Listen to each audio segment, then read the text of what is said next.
జీవితంలో ఏ సమస్య కూడా మనం చచ్చిపోయేంత పెద్దది కాదు, ఎదుర్కోలేనంత కష్టమైనది కాదు. దానికి కావలసిందల్లా పరిష్కారమనే చిన్న ఆలోచన మాత్రమే. డబ్బు లోకాన్ని ఆడిస్తుంది. ఆ డబ్బు మన చేతుల్లో ఉంటే మనం లోకాన్ని ఆడించవచ్చు. దుర్భరమైన పరిస్థితులను కూడా తన సామర్థ్యంతో అధిగమించేవాడే అజేయుడు. ఎవరైనా ఏదైనా చెబుతున్నప్పుడు ముందు వినాలి, ఆ తరువాతే మనం మాట్లాడాలి.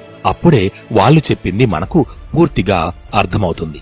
అలాగే సరైన రీతిలో వాళ్లకు తిరిగి సమాధానం ఇవ్వగలుగుతాం. మానవ మెదడు చాలా శక్తివంతమైనది, సంక్లిష్టమైనది.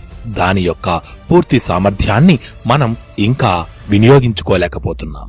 మన బుద్ధిని కేవలం ఈ క్షణం ఏం జరుగుతుంది, మనం ఏం చేస్తున్నాం అన్న దాని మీద మాత్రమే కేంద్రీకరిస్తే ఆ మెదడు యొక్క రహస్యాన్ని మనం ఛేదించవచ్చు. నువ్వు ఏ తప్పులు